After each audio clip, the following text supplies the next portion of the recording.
काफ़ी टाइम के बाद रिकॉर्ड कर रहा हूँ मैं। नेक्स्ट लेक्चर अब ये जो रिकॉर्ड होगा। क्यों देर में हो रहा है? क्योंकि दिवाली चल रही थी और यहाँ पे पटाखों का शोर बहुत था, इस वजह से अब दोबारा स्टार्ट कर रहा हूँ मैं।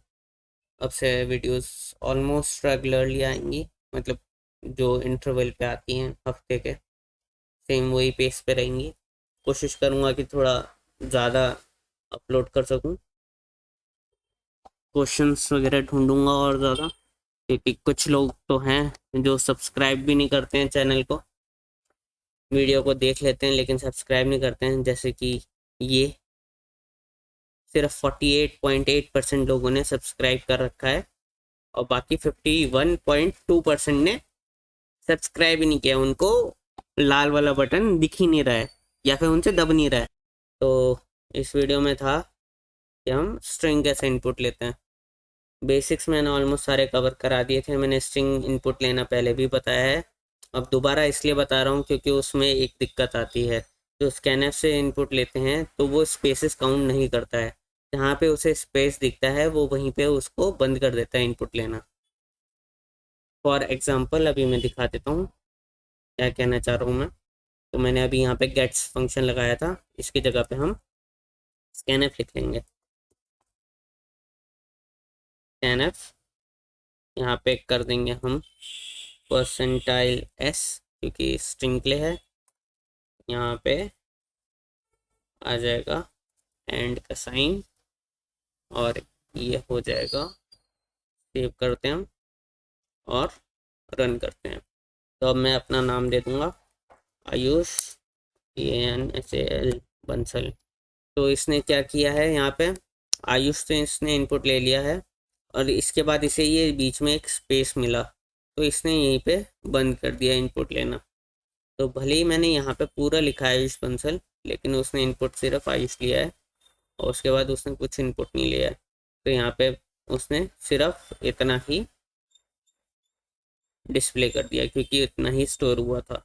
अगर मैं चाहता हूँ कि मेरा पूरा स्पेस के साथ भी इनपुट आए तो मेरे को यहाँ पे गेट्स फंक्शन लगाना पड़ेगा। अब मैं गेट्स फंक्शन लगा के रन करता हूँ दोबारा। तो यहाँ पे देखते हैं, फिर दोबारा करते हैं सेम। तो यहाँ पे पूरा का पूरा नाम डिस्प्ले हो गया मेरा, आयुष बंसल। तो यहाँ पे ये पूरा डिस्प्ले हो गया अच्छे से, इसलिए हम गेट्स फंक्शन यूज करते हैं। तो मेन जो हमारा गेट्स फंक्शन का काम है वो क्या है, वो स्ट्रिंग इनपुट लेना है विद स्पेसेस। स्पेसेस छोड़ेगा नहीं है। और हमने यहाँ पे 50 इसलिए लिया है क्योंकि हम अगर पूरी की पूरी स्ट्रिंग इनपुट कराना चाहते हैं, जैसे कि मैं ये ही स्ट्रिंग को पूरा इनपुट कर देता हूँ। तो देखते हैं अगर कंट्रोल पेस्ट होता है कि नहीं। पेस्ट होता है, तो मैंने ये पेस्ट किया और यहाँ पे पूरा आउटपुट भी आ गया सेम। तो स्कैनफ हमेशा स्पेस तक ही लेगा, मतलब जहाँ पे उसे स्पेस दिखेगा वहाँ पे वो बंद कर देगा इनपुट लेना। और जो यहाँ पे गेट्स है वो स्पेसेस को भी इंक्लूड कर लेता है। तो ये भी stdio.h के अंदर आता है फंक्शन। तो इसके लिए हमें कोई एक्स्ट्रा हेडर फाइल लगाने की ज़रूरत नहीं है, इसीलिए मैंने conio.h भी नहीं लगाई है यहाँ पे, ताकि अगर कोई वो आ रही हो एरर तो वो ना आए। conio.h से कोई एरर नहीं आएगी, लेकिन ये पता चल जाएगा कि नहीं कि वो conio.h के अंदर नहीं आता, stdio.h के अंदर ही आता है। क्योंकि अगर मैं conio.h भी लिख देता तो वो भी इनपुट लेने का काम करती है। उसके अंदर भी फाइल्स हैं जो इनपुट लेने का काम करती है, जैसे गेट सी एच है, गेट सी एच करेक्टर लेता है, तो वो भी इनपुट लेने के लिए काम करती है। तो उसका ये नहीं पता चलता कि ये गेट्स फंक्शन किसके अंदर आ रहा है। मतलब मैं बता देता, लेकिन हो सकता है कोई ट्रस्ट करता नहीं करता या किसी को कन्फ्यूजन होता है, तो इसलिए मैंने वहाँ गेट सी एच उसका conio.h नहीं लिखा है। conio.h लिखना वैसे ज़रूरी होता है, वो मैंने बता चुका हूँ क्यों होता है। तो यहाँ पे आप देखेंगे फंक्शन कैसे डिफाइन करते हैं। फंक्शन डिफाइन करने के लिए फंक्शन बनाते कैसे हैं, फंक्शन क्या होता है, ये सब देखेंगे। तो मैंने यहाँ पे दोनों लाइब्रेरीज इंक्लूड कर ली, stdio.h और conio.h, दोनों लाइब्रेरीज वो कर लिए हैं मैंने। और मैंने फिर फंक्शन बनाया है। फंक्शन मैंने किस टाइप का बनाया है, वाइड बनाया है। फिर फिबोनाची लिखा हमने, फंक्शन का नेम दिया है, फंक्शन का नेम देना ज़रूरी है। और फिर उसके अंदर कितने आर्ग्यूमेंट्स आएंगे, इसमें एक आर्ग्यूमेंट आ रहा है, किस टाइप का आर्ग्यूमेंट है, इंटीजर टाइप का आर्ग्यूमेंट है। और आर्ग्यूमेंट का नाम क्या होगा अंदर फंक्शन के अंदर, तो मैंने एन दे दिया है, तो एन टाइप का वो होगा। तो कैसे काम करता है, बेसिकली फंक्शन का जो भी रिटर्न टाइप है, जैसे इंट है, इंट, फिर एफ नेम जो हमारा फंक्शन का नेम है, राउंड ब्रेसेस, उसके अंदर आर आर्ग्यूमेंट्स, जो भी हमारे आर्ग्यूमेंट्स हैं। और यहाँ पे पहले टाइप और आर्ग्यूमेंट का नेम, आर्ग्यूमेंट टाइप और आर्ग्यूमेंट नेम, जैसे मैंने इंट दिया है और यहाँ पे एन दिया है। तो यहाँ पे मल्टीपल आर्ग्यूमेंट्स दे सकता हूँ, लेकिन अभी इस फंक्शन के लिए हमें एक ही चाहिए, तो मैंने एक यहाँ पे लिख दिया। तो अब बोलोगे आप कि ये फंक्शन तो यहीं पे ख़त्म हो गया, इसका काम कहाँ चल रहा है, तो इसका काम चल रहा है यहाँ पे वॉइड मेन के बाद हम डेफिनेशन लिखते हैं। फंक्शन की जो भी डेफिनेशन होती है हम वो नीचे लिखते हैं। और वो क्यों लिखते हैं वो भी बता दूंगा। और अगर नहीं लिखना है आपको नीचे, आपको डायरेक्ट फंक्शन लिखना है, तो आप ये भी कर सकते हो। यहाँ पे मैं इसको दोबारा ऊपर लिख देता हूँ पूरा, तो ये यहाँ पे ऐसे लिख के भी चल जाएगा, कोई एरर नहीं देगा। तो मैंने यहाँ पे सेम वही लिखा है, वॉइड फिबोनाची सीरीज के लिए हम बना रहे हैं, तो उस नाम का फंक्शन बनाया, इंट एन लिख दिया। आप नोटिस करोगे कि यहाँ पे पहले एक टर्मिनेट वाला साइन था। टर्मिनेट वाला साइन हम तब लिखते हैं जब हम डिक्लेयर करते हैं फंक्शन को। अब ये डेफिनेशन है, डिक्लेरेशन के साथ साथ तो हम यहाँ पे टर्मिनेट वाला साइन नहीं लगाएंगे, एक नॉर्मल फंक्शन की तरह बनाएंगे, जैसे हम वॉइड मेन या फिर इंट मेन लिखते थे वैसे ही। हमने वॉइड फिबोनाची लिखा है, तो वॉइड फिबोनाची टाइप का फंक्शन बनेगा। हमने कर्ली ब्रेसेस शुरू किए हैं, यहाँ पे मैंने पूरी फंक्शनैलिटी लिखी है, वो अभी अब मैं समझा दूंगा कि क्या है। और मैंने इसको फॉर लूप से बनाया है अभी, तो इसको हम वाइल लूप से भी कन्वर्ट कर देंगे इसे, अभी के अभी वाइल लूप से कैसे चलेगा वो भी देख लेंगे। तो यहाँ पे वॉइड मेन पे आ जाएंगे हम पहले, क्योंकि फंक्शन क्या काम कर रहा है वो मैं समझा दूंगा, लेकिन पहले वॉइड मेन पे देखते हैं, क्योंकि मेन फंक्शन से काम शुरू होता है। तो वॉइड मेन पे जाएगा, इंट नम टाइप का मैंने एक वेरिएबल बना दिया है। तो यहाँ पे फिर मैंने वैल्यू इनपुट कराई नम की, तो मैंने यहाँ पे प्रिंट करवा दिया कि enter the number of items, जो भी मतलब टर्म्स आइटम्स जो भी मैं इनपुट कराना चाहता हूँ वो इनपुट कर दो आप।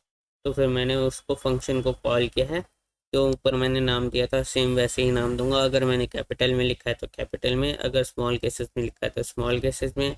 अगर मैंने उसके अंदर कोई स्पेशल सिंबल यूज़ किया है, जैसे अंडरस्कोर हो गया या फिर नंबर यूज़ किया है 1 2 3 जो भी, तो उसको भी मेरे को इंक्लूड करना पड़ेगा एज इट इज़। और जितने आर्ग्यूमेंट्स लिखे हैं उतने ही आर्ग्यूमेंट्स नीचे भी जाएंगे। अगर आर्ग्यूमेंट्स ऊपर ज़्यादा हैं तो नीचे भी ज़्यादा जाएंगे, मतलब नंबर ऑफ आर्ग्यूमेंट्स जो ऊपर डेफिनेशन में है वो ही नीचे कॉल में भी आएंगे। फंक्शन कॉल बोलते हैं, जो लाइन नंबर 27 पे आपको दिख रही है वो। तो फंक्शन कॉल हो गई है। अगर मैं इसको वॉइड टाइप का ना बना के इन टाइप का लिखता, तो मेरे को यहाँ पे एक वेरिएबल और बनाना पड़ता जिसके अंदर इसकी वैल्यू जाती, वरना दिक्कत कर सकता था, क्योंकि ऊपर रिटर्न कर रहा होता वो वैल्यू, जैसे कि इंट मेन करता है नीचे रिटर्न, तो वो इंट मेन का तो रिटर्न सीधे कंसोल में जाता है, लेकिन इसका कहीं और नहीं जाता, तो यहाँ पे दिक्कत कर देता है। वार्निंग मैसेज आता बेसिकली, और वो आना नहीं चाहिए, जैसे अभी कोई वार्निंग मैसेज नहीं है। तो यहाँ पे मैंने फंक्शन कॉल किया, फंक्शन कॉल करते ही ये फंक्शन में जंप कर जाएगा, फंक्शन में जंप करेगा, ऊपर देखेगा यहाँ पे एन लिखा है वैल्यू। तो जो भी मैंने नम की वैल्यू दी थी, सपोज करो मैंने वैल्यू दी 5, तो ये फंक्शन के हेल्प से, कॉल की हेल्प से यहाँ पे n=5 हो जाएगा। तो यहाँ पे 5 हो गया। यहाँ पे मैंने फंक्शन के अंदर और वेरिएबल्स डिक्लेयर किए हैं, 4 वेरिएबल्स डिक्लेयर किए हैं। कौन कौन से, A B C और I। तो हमने 4 वेरिएबल्स डिक्लेयर किए हैं और एक हमने एज एन आर्ग्यूमेंट लिया है इंट n। तो हमारे टोटल वेरिएबल हो गए 5। तो हम फंक्शन में यूज़ कर रहे हैं 5 वेरिएबल। ये टेम्परेरी वेरिएबल यूज़ होंगे जब तक अगर फंक्शन कॉल नहीं होगी तब तक ये वेरिएबल बनेंगे नहीं, यूज़ नहीं होंगे, मेमोरी में ज़्यादा स्पेस नहीं घेरेंगे। और जैसे ही फंक्शन कॉल ख़त्म होती है वैसे ही इनका काम भी ख़त्म हो जाता है और ये मेमोरी से स्पेस खाली कर देते हैं, मतलब रहते हैं वहीं हैं, क्योंकि हमने यहाँ पे डिलीट फंक्शन वगैरह कुछ बनाया नहीं है उसे रिमूव करने के लिए। लेकिन मेमोरी वहाँ पे स्पेस खाली हो जाती है, वो कोई और चीज़ अगर उसको यूज़ करना चाहे तो यूज़ कर सकती है, वो उसमें एरर नहीं आती फिर। तो यहाँ पे हमने फंक्शन में बना दिया है, 4 वेरिएबल्स लिए हैं हमने अंदर और एक हमने उसमें ऊपर आर्ग्यूमेंट के टाइप में लिया है n। तो यहाँ पे हमने किया है a इक्वल्स टू 0 कर दिया हमने, b इक्वल्स टू 1 किया है। और मैं पहले बताना भूल गया कि फिबोनाची सीरीज होती क्या है। फिबोनाची सीरीज हमेशा स्टार्ट होती है 0 से, फिर उसका जो अगला एलिमेंट होता है 1, जैसे 1 2 3 होता है नॉर्मल न्यूमेरिक वैल्यूज जो होती है 1 2 3 4 5 6 7 8 9 10 अप टू n, मतलब जहाँ तक भी जाती है। तो हम वैसे ही करते हैं, लेकिन इसमें हमारी सीरीज चेंज हो जाती है। 1, इसके बाद 1, फिर आएगा 2, फिर आता है 3, फिर आता है, अभी तक तो एकदम अच्छा लग रहा है, लेकिन एक बार 1 दोबारा रिपीट हुआ है, लेकिन अब चेंज हो जाएगा, 5 आ जाएगा, 4 नहीं आएगा, 5 आएगा और 8 आ जाएगा। उसके बाद कितना आएगा, कुछ गैस कर सकते हो? तो अगर गैस किया तुमने 13 तो एकदम सही है, क्योंकि 13 ही आएगा। उसके बाद 21 आ जाएगा।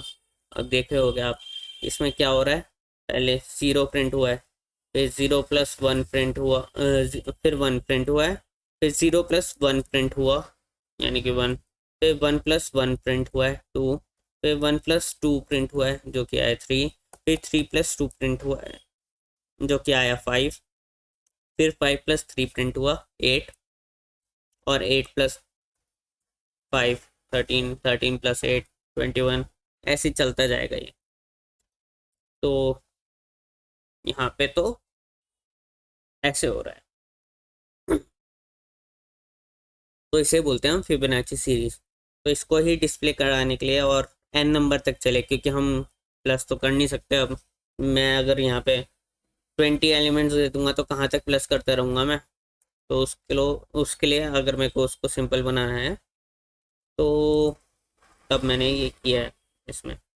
तो अभी हम देख लेते हैं यहाँ पे, इसको थोड़ा अच्छे से दिखाने के लिए यहाँ पे परसेंटाइल की कर देते हैं हम। पहले हमारा 0 और 1 तो प्रिंट हो ही रहा था, तो हमने अगर n की वैल्यू अगर 1 आती है तो सिर्फ एक एलिमेंट प्रिंट होगा जो कि होगा 0। तो हमने 0 प्रिंट करा दिया है अगर यहाँ पे चेक करके इस कंडीशन से। और a में हमने 0 डाल दिया था, b में हमने 1 डाल दिया था। अभी c एम्प्टी है, c के अंदर वैल्यूज हम प्लस करके डालेंगे आगे। तो मैंने अगर चेक किया है कि अगर n की वैल्यू 1 है तो 0 प्रिंट हो जाएगा हमारा, जो कि मैं डायरेक्ट भी कर सकता था, मेरे को यहाँ पे ज़रूरत नहीं थी। मैं यहाँ पे डायरेक्ट 0 भी लिख सकता था और इसको हटा सकता था, कोई दिक्कत नहीं आएगी उसमें। तो यहाँ पे 0 प्रिंट हो जाएगा। और अगर 1 से ज़्यादा है यानी कि 2 3 4 अप टू n, मतलब जो भी है, अगर कोई भी n की वैल्यू बड़ी है 1 से, तो उसमें पहले 0 एंड 1 प्रिंट होगा और उसके बाद ये फॉर लूप के अंदर चले जाएगा। फॉर लूप हमारा स्टार्ट होगा 3 से। अब आप देख सकते हो कि अगर वैल्यू ही बड़ी होगी तो ये फॉर लूप के अंदर दोबारा एंटर ही नहीं करेगा, इसलिए हम यहाँ पे डू वाइल लूप नहीं यूज़ करेंगे, क्योंकि डू वाइल अगर यूज़ करेंगे तो वो एक बार ही एंटर करेगा ही करेगा, उसमें दिक्कत करेगा वो। तो इसलिए हम या तो यहाँ पे वाइल लूप यूज़ करेंगे या फिर हम फॉर लूप यूज़ करेंगे, डू वाइल नहीं यूज़ करेंगे फिबोनाची सीरीज़ में इस मेथड के साथ। दूसरा कोई मेथड यूज़ कर रहे हो तब आप हो सकता है कि अलाउ हो, लेकिन इस टाइम पे इस मेथड के साथ नहीं है, मतलब आपका वो डिज़ायरेबल आउटपुट नहीं देगा, क्योंकि वो एक बारी इनपुट मतलब लूप के अंदर एंटर करेगा ही करेगा डू वाइल के केस में। तो यहाँ पे एक वैल्यू और प्रिंट हो जाएगी, तो वो अच्छी बात नहीं है। तो हम यहाँ पे जाते हैं, यहाँ पे हमारा पहले 0 और 1 प्रिंट हो गया अगर वैल्यू 1 से बड़ी है एन की। तो यहाँ पे 0 1 प्रिंट हुआ है और फिर लूप चालू हुआ है 3 से। तो अगर वैल्यू 2 है तो 0 और 1 प्रिंट हुआ है, लेकिन 3 से वैल्यू चालू हुआ है तो 3 लेस देन है, 3 ग्रेटर देन है 2 से, तो यहाँ पे लूप चलेगा नहीं। तो इसमें भी सिर्फ 2 वैल्यूज प्रिंट होंगी। तो यानी कि सिंगल वैल्यू के लिए भी ये प्रिंट होगा सिर्फ जो ऊपर वाली इफ कंडीशन है पहले वाली, दूसरे वाली सेकंड वाले के लिए भी ट्रू है, और अप टू एन मतलब जितने भी एन नंबर तक हम देंगे उसके लिए भी 0 और 1 पहले ही प्रिंट हो जाएगा। तो इसलिए वो सही काम कर रहा है। तो यहाँ पे हमने फॉर लूप लगाया, आई इज इक्वल्स टू 3 से चलाया, I less than equals to N, I plus plus कर दिया हमने ताकि लूप चलता रहे अच्छे से। तो यहाँ पे हमने किया C is equals to A plus B. A plus B क्या हो गया, 0 + 1, क्योंकि ए की वैल्यू जो हमारी शुरू में थी यहाँ पे देख देते हैं हम, ए की वैल्यू थी 0 और नीचे बी की वैल्यू थी 1। ये लिखे हैं हमने ऊपर, हाँ ये लिखे हैं। तो हमने यहाँ पे 0 और 1 यहाँ पे प्लस कर दिया है, यहाँ पे वैल्यू आ गई है 1, तो यहाँ पे वैल्यू प्रिंट हो जाएगी 1। तो अभी तक हमारा प्रिंट क्या हो चुका है, ऊपर हमारा 0 1 प्रिंट हो गया था, अब यहाँ पे 1 एक और प्रिंट हो गया है। तो हमारा 0 1 1 प्रिंट हो चुका है। सपोज कर रहे हैं हम कि यहाँ पे 5 तक चल रहा है, एन की वैल्यू 5 है। तो अभी यहाँ पे आई की वैल्यू 3 थी, यहाँ पे चलना चाहिए आई बस टू 3 था और एन की वैल्यू 5 है हमारी। तो यहाँ पे जाएगा, अब ए इज टू बी हो जाएगा, ए इज टू बी हो जाएगा, तो यहाँ पे ए की वैल्यू में 1 आ जाएगा, बी इज टू सी हो जाएगा, सी की वैल्यू अभी 1 है तो यहाँ पे भी 1 हो जाएगा। तो फिर आई प्लस प्लस हो जाएगा, यानी कि आई की वैल्यू 4 हो जाएगी।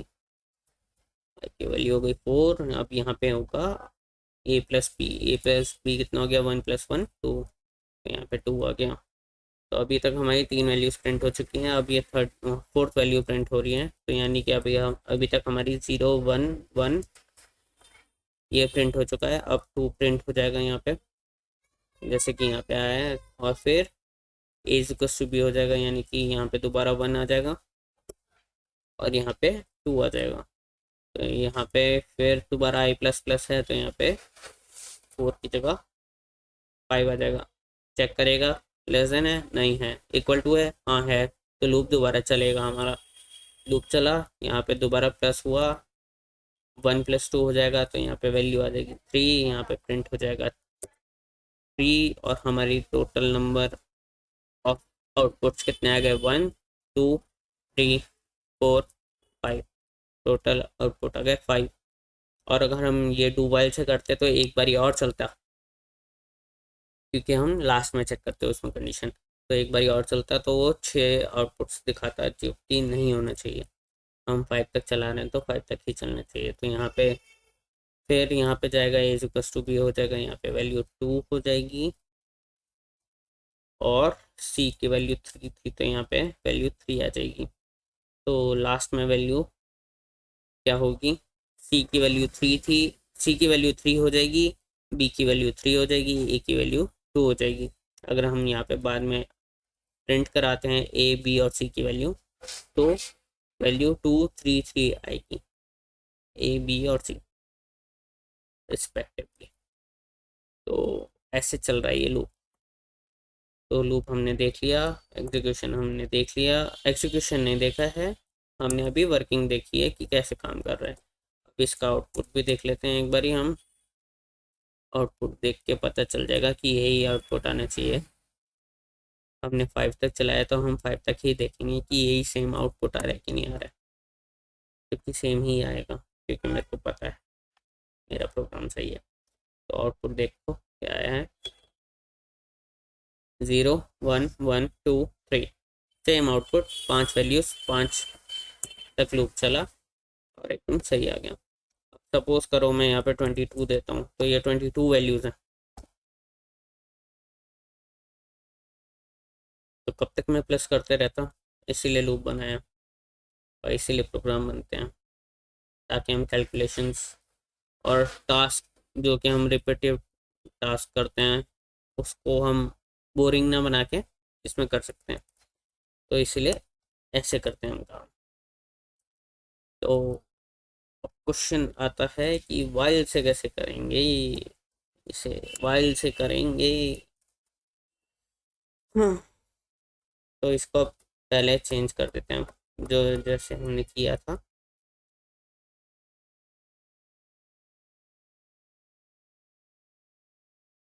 जो हमने लास्ट में लिखा हुआ था वो लास्ट में कर देते हैं हम।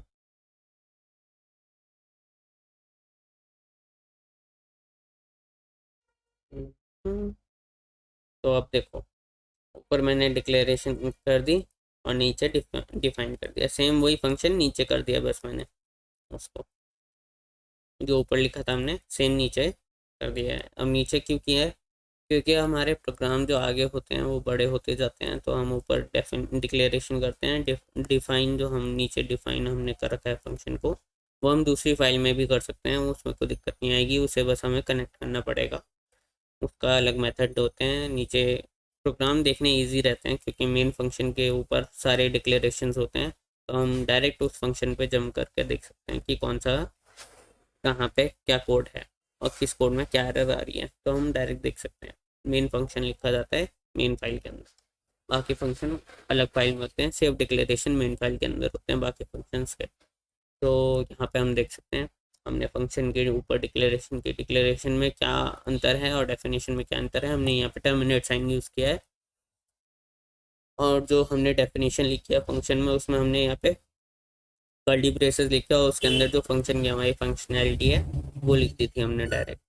तो ये होता है डिफरेंस नॉर्मल फंक्शन लिखने में और एक प्रोफेशनल टाइप से फंक्शन लिखने में। नॉर्मल फंक्शन में हम डायरेक्ट ऊपर फंक्शन लिख लेते हैं पूरा का पूरा, उसमें डिफाइन वगैरह सब कर देते हैं हम।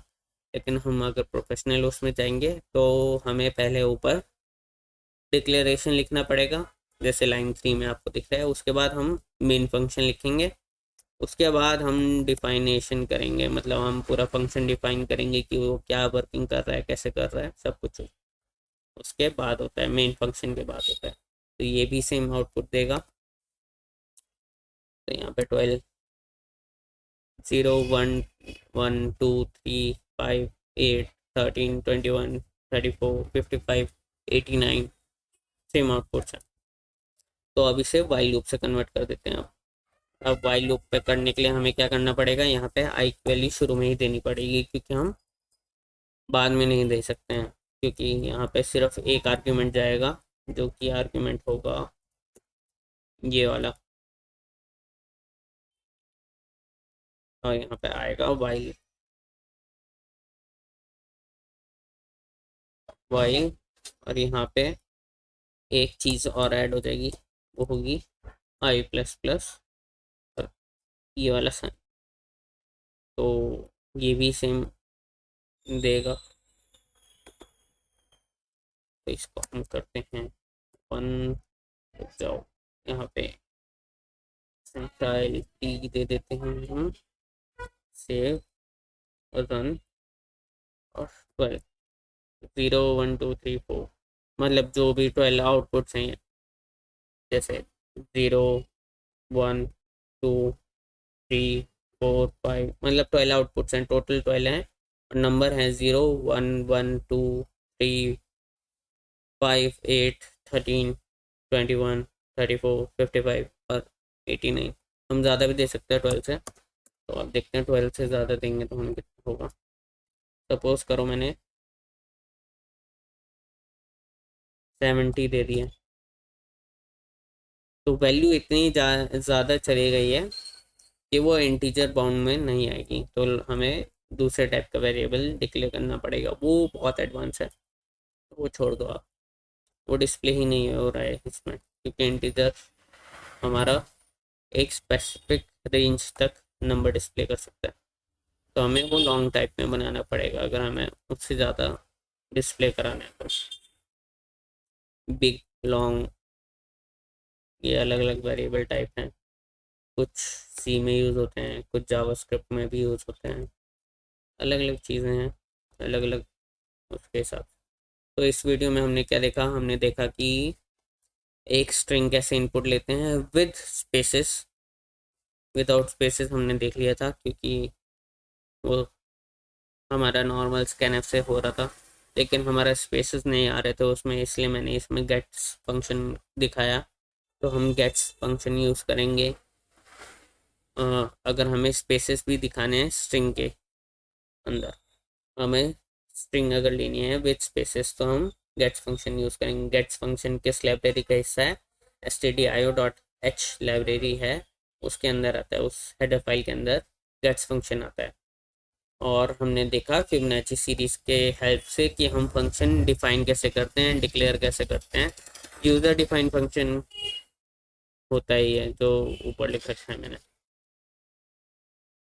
क्योंकि एक ही यूज़र ने बनाया है ये। जो मेन फंक्शन है हमारा वो ऑटोमेटिकली डिटेक्ट हो जाता है, लेकिन हमें इसे कॉल करना पड़ता है। जो यूज़र डिफाइन फंक्शन होता है उसे कॉल करना पड़ता है। जो वॉइड मेन या फिर इंट मेन फंक्शन है उसे सिस्टम कॉल करता है। तो यही डिफरेंस है, ज़्यादा कोई इतना कोई डिफरेंस नहीं है, क्योंकि इसके अंदर भी हम ही वर्किंग लिख रहे हैं सारी। मेन फंक्शन के अंदर, उसके अंदर भी हम ही लिख रहे हैं, बस इसकी डिक्लेरेशन कहीं और है। हमने यहाँ पे डिक्लेरेशन और डेफिनेशन दोनों समझे कि कैसे लिखते हैं, क्यों लिखते हैं, क्या काम करती है, बस। ज़्यादा कुछ नहीं है इसमें। अभी आगे देखते हैं और क्वेश्चंस वगैरह देखेंगे। अभी बढ़िया बढ़िया से क्वेश्चंस लाता हूँ मैं ढूंढ के। वीडियो बता ही दिया था क्यों नहीं बन रही थी, शोर की वजह से। आज थोड़ी शांति है इसलिए बना रहा हूँ वीडियो। तो चैनल को सब्सक्राइब कर दो इसी बात पे, वीडियो को लाइक भी कर दो। नहीं पसंद आई वीडियो तो डिसलाइक कर दो, कमेंट करके बताओ क्यों नहीं आई पसंद, या फिर पसंद आई है तो क्यों आई है पसंद, क्या चीज़ पसंद आई वीडियो में, मेरी सुनहरी आवाज़ या फिर कुछ और, बताओ। क्वेश्चन है तो वो भी बताओ। नीचे डिस्क्रिप्शन में मेरा ईमेल आईडी है, उस पर मेरे को मेल भेज लो अपना, अगर कोई कोड आपका वर्क नहीं कर रहा है जो अभी तक पढ़ा है उसमें से, या फिर कोई और कोड है जो अगर मैं देख के बता सकूं तो मेरे को भेज दो। मैं देखूंगा उस कोड को, फिर मैं उसको वीडियो के फॉर्म में आपको बता दूंगा। ऐसे ही वीडियो में अपलोड कर दूंगा चैनल पे कि ये कोड था, इसमें ये एरर आ रही थी, इस वजह से नहीं चल रहा था ये कोड। या फिर ये कोई अलग से क्वेश्चन है तुम्हारा, कोई प्रोग्रामिंग का क्वेश्चन है वो बता दो, वो समझाना है। कोई स्पेसिफिक कोड है वो समझाना है, भेजोगे तभी तो बताऊंगा। तो ये सब चीज़ें आप मेल आईडी पे भेज सकते हो मेरे को। मेल आईडी मेरी खुली रहती है तो मेरे को पता चल जाएगा जैसे कोई मेल आएगा। और कोई सजेशन है तो वो भी आप मेल आईडी में लिख सकते हो, या फिर कमेंट में लिख सकते हो, या फिर इंस्टाग्राम पे मेरे को डीएम कर सकते हो। इंस्टाग्राम का भी हैंडल नीचे ही है डिस्क्रिप्शन के अंदर। तो इंस्टाग्राम है, कमेंट्स है, लाइक डिसलाइक है, ये सारी चीज़ें करोगे तभी पता चलेगा। चैनल को सब्सक्राइब भी कर दो और बेल आइकन को भी दबा दो, क्योंकि उससे तुम्हारा कुछ नहीं जाएगा लेकिन मेरे को मोटिवेशन मिल जाएगी। तो मेरे को भी तो मोटिवेट करो, चैनल को लाइक करो, वीडियो को लाइक करो। चैनल को तो खैर कर नहीं सकते अभी, लाइक ऑप्शन नहीं है, लेकिन डालना चाहिए यूट्यूब को चैनल को लाइक करने का भी। तो वीडियो को लाइक करो, वीडियो को शेयर करो, वीडियो के नीचे कमेंट करके बताओ कि कैसा लगा है। अगर वीडियो पसंद नहीं आई तो डिसलाइक करो वीडियो को, ज़रूर करो। और अगर पसंद नहीं आई है तो, अगर पसंद आई है तो लाइक कर दो। नहीं भी आई मतलब ऐसी है कि पसंद भी नहीं आई और बुरी भी नहीं लग रही, बीच बीच का लग रहा है, तब भी लाइक कर दो, क्या ही जा रहा। और कमेंट करके बता दो कि कैसे लग रही है वीडियोस। बाकी रेशियो तो तुमने देख ही लिया था, 50% से भी ज़्यादा लोग अनसब्सक्राइब्ड हैं, तो उसको ऊपर लाओ थोड़ा, 50% से थोड़ा ऊपर, फिर धीरे धीरे करके उसे 80% से ऊपर, है ना। धीरे धीरे करके ही बढ़ाएंगे, तो बढ़ाओ उसे। जाओ, यहाँ क्या बैठे हो, करो जो काम बोला।